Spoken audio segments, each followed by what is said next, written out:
Hello everyone, मैं रश्मि RV academy में आपका स्वागत है। लास्ट क्लास में हम इंग्लिश की बेसिक इंट्रोडक्शन के बारे में पढ़ रहे थे। आज की क्लास में उसी को कंटिन्यू करेंगे।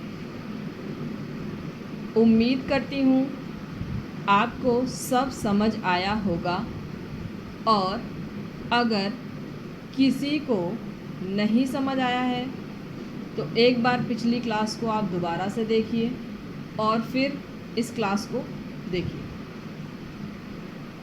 जैसा कि हमने लास्ट क्लास में देखा कि इंग्लिश में 26 लेटर्स होते हैं, ठीक है। जैसा कि हमने लास्ट क्लास में देखा कि इंग्लिश में 26 लेटर्स होते हैं। 26 लेटर्स को अगर हम आपस में मिलाने का काम करते हैं तो एक बहुत ही अच्छे चीज़ का निर्माण होता है, जिसको हम वर्ड के नाम से जानते हैं, ठीक है। और अगर मैं इस वर्ड को डिफ़ाइन करूं तो हम इसे कुछ इस तरह से लिखेंगे, जो कि मैं अभी आपके सामने लिख के बताती हूँ, ठीक है।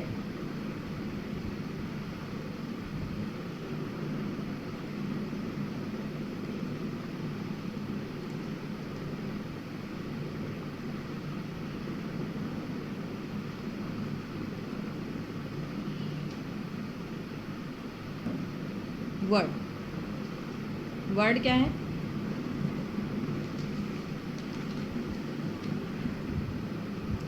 वर्ड ए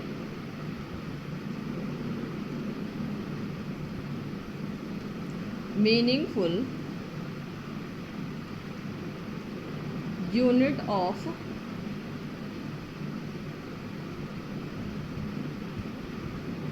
लेटर्स, यानी कि अक्षरों को आपस में कुछ इस तरह मिलाना जिससे इनसे कुछ अर्थ निकल कर आए, ठीक है।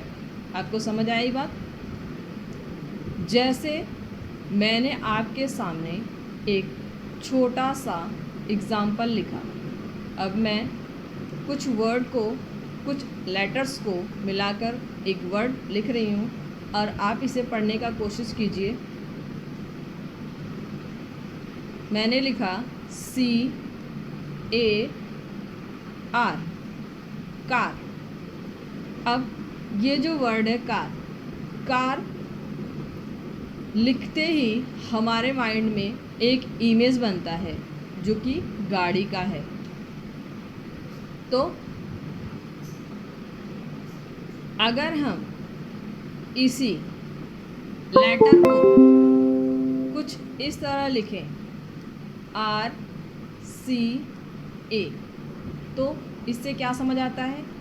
RCA का कोई मतलब नहीं होता है, तो ये क्या है? कोई वर्ड नहीं है, इसका कोई मीनिंग नहीं है।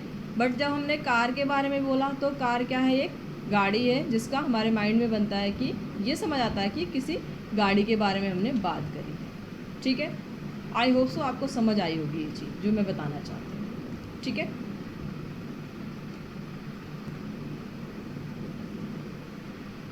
ओके, अब आप एक चीज़ और बड़े ध्यान से देखेंगे कि जो है मैंने यहाँ जो डेफिनेशन वर्ड का लिखा हुआ है, ए मीनिंगफुल यूनिट ऑफ लेटर्स, ठीक है।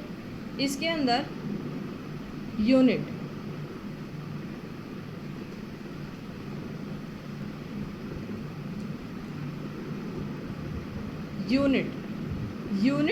यूनिट का मतलब अगर हिंदी में कहा जाए तो यूनिट का मतलब इकाई और टुकड़ा दोनों कहते हैं, ठीक है। और इस यूनिट से ही एक बहुत प्यारी सी चीज़ निकलकर सामने आती है। वो क्या है? जिसे हम पार्ट्स ऑफ स्पीच के नाम से जानते हैं, ठीक है। किस नाम से जानते हैं? Parts of speech. ठीक है। और हिंदी में हम इसे शब्द विज्ञान के नाम से जानते हैं। और पार्ट्स ऑफ स्पीच हमारी कुल संख्या में 8 होती हैं। ठीक है।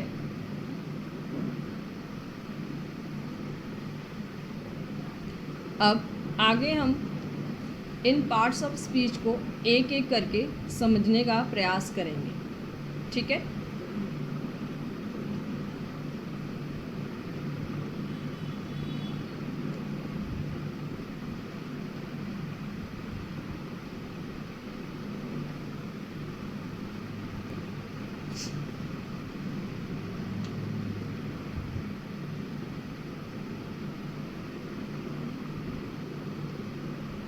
इसके अंदर जो हमारा फर्स्ट आता है वो है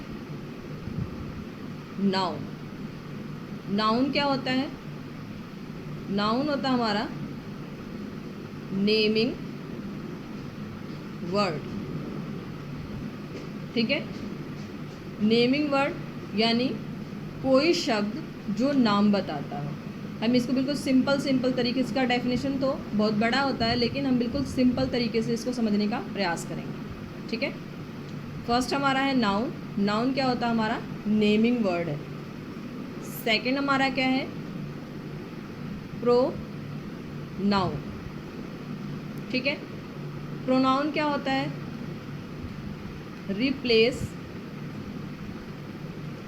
रिप्लेसेस ए नाउन। और ठीक है, रिप्लेसेस ए नाउन यानी प्रोनाउन क्या होता है? जो नाउन को रिप्लेस कर कर उसकी जगह पर लिखा जाता है।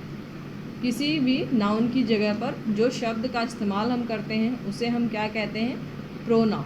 ठीक है। अगला हमारा है थर्ड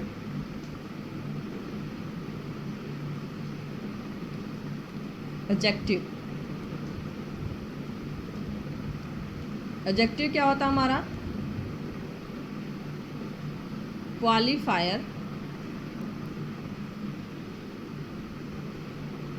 ए नाउन और प्रोनाउन यानी यह क्वालिफाई करता है किसी नाउन या फिर प्रोनाउन को। नेक्स्ट हमारा क्या आता है? फोर्थ नंबर पे वर्ब। वर्ब को हम बिल्कुल सिंपल तरीके से जानने का प्रयास करेंगे। ये क्या होता है? एक्शन। Action word. ठीक है। फिफ्थ नंबर पर हमारे पास आता है एडवर्ब। एडवर्ब बताता है, क्या बताता है? ये क्वालिफाई करता है किसको? एक वर्ब को। वैसे तो इसका और भी वर्क होता है, और भी काम होता है, लेकिन यहाँ पर हम इसके काम को बिल्कुल सीमित रखते हैं। सिर्फ हम यही बताने का प्रयास करेंगे कि क्या है एडवर्ब, क्या करता है? क्वालिफाई करता है किसी वर्ब को। क्लियर है?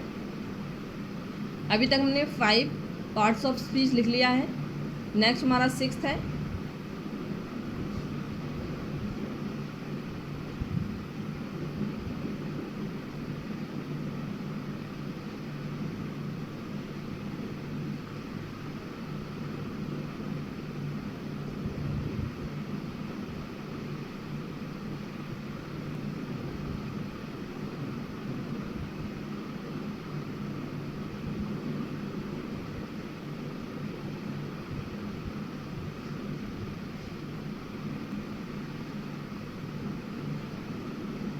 फिफ्थ तक हो चुका हमारा।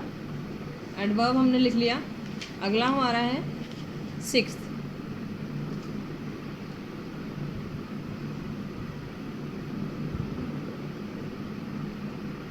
सिक्स्थ हमारे पास है प्रीपोजिशन।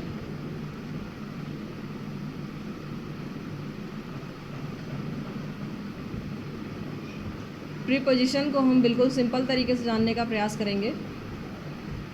रिलेटिंग वर्ड, जो कि यह दो अलग अलग शब्दों के बीच में संबंध बताने का कार्य करता है।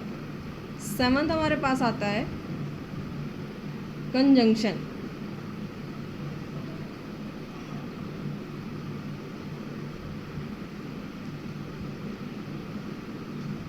कंजंक्शन यानी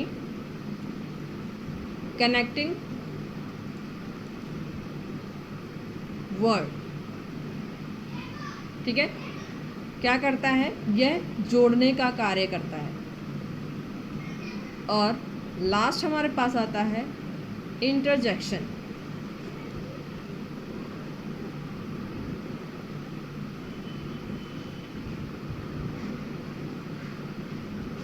इंटरजेक्शन क्या करता है? सडन फीलिंग, यानी अचानक से कोई फीलिंग होती है तो उसको दर्शाने का या बताने का कार्य करता है।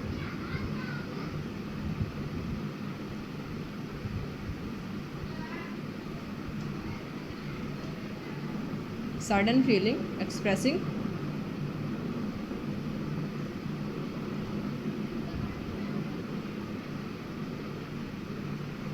ठीक है, तो ये हमारे 8 पार्ट्स ऑफ स्पीच थे।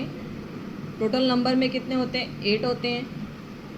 फर्स्ट हमारे पास था नाउन, सेकंड हमारे पास था प्रोनाउन, थर्ड हमारे पास था adjective, fourth verb, fifth adverb, sixth हमारे पास था प्रीपोजिशन, 7th कंजंक्शन और 8th हमारे पास था इंटरजेक्शन।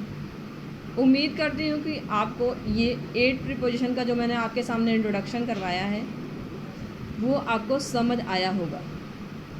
ठीक है, आगे हम नेक्स्ट करते हैं।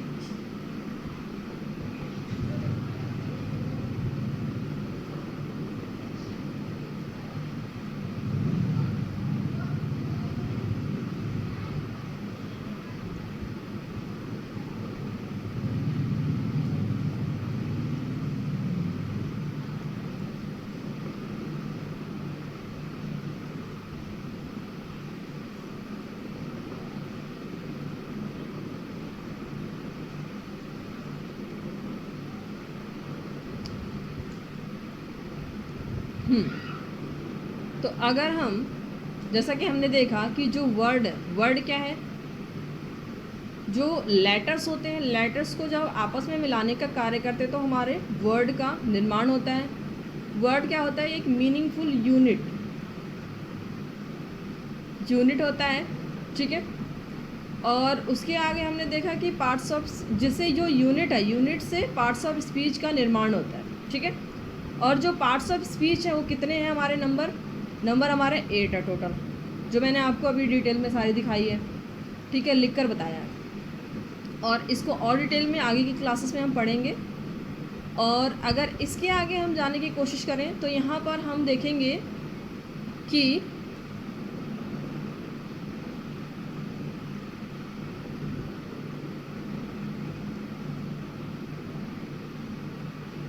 नेक्स्ट हमारा है, अगर हम, जैसे मैंने बताया आपको कि लेटर्स को आपस में मिलाने का कार्य करेंगे तो हमारे पास वर्ड बन के आते हैं। लेकिन अगर हम वर्ड को वर्ड से मिलाने का कार्य करेंगे तो क्या बनेगा?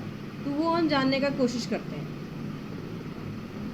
वर्ड प्लस वर्ड, यानी वर्ड को वर्ड के साथ अगर मिलाते हैं तो क्या बनता है? अगर हम वर्ड को वर्ड के साथ मिलाते हैं तो बहुत ही अच्छी चीज़ का निर्माण होता है, जिसको हम बोलते हैं फ्रेज़। ठीक है, फ्रेज़ क्या होता है? फ्रेज़ हमारा होता है, फ्रेज़ क्या होता है? यह होता है group of word without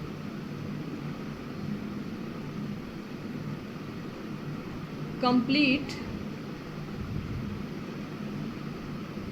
meaning। Phrase क्या है हमारे पास? Group of words without complete meaning, यानी इसका जो मीनिंग है वो कंप्लीट नहीं है। अगर हम वर्ड को वर्ड के साथ जोड़ देते हैं तो फ्रेज बनता है, और जिसके अंदर अर्थ तो है लेकिन कंप्लीट यानी पूरा अर्थ नहीं है। अगर हम एग्ज़ाम्पल के तौर पर इसको समझने का प्रयास करें तो वो इस तरह से होगा, जैसे फॉर एग्ज़ाम्पल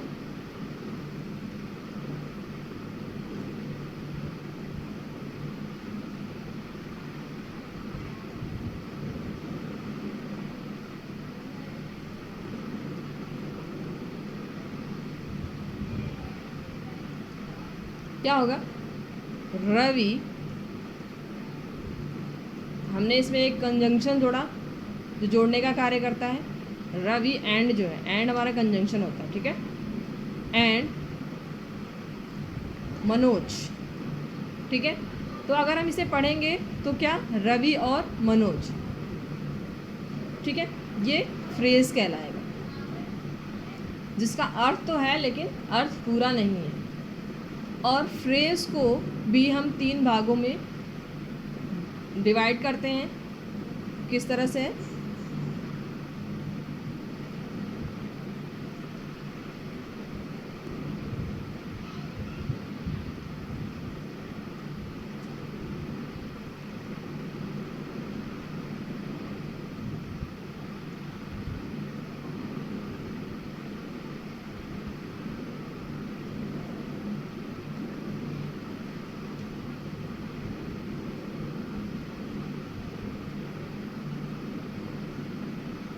फ्रेज को भी हमने 3 भागों में डिवाइड किया हुआ है।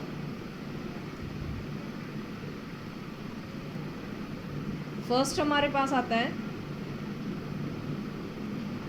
नाउन फ्रेज, आगे की क्लासेस में हम पढ़ेंगे। सेकंड हमारे पास आता है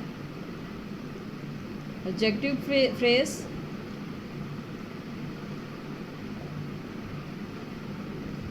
एंड थर्ड हमारे पास आता है एडवर्ब फ्रेज।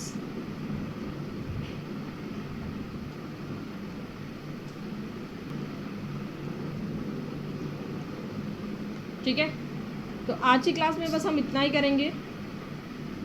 आगे की जो स्टडी हम अगली क्लास में कंटिन्यू करेंगे। Thank you for watching.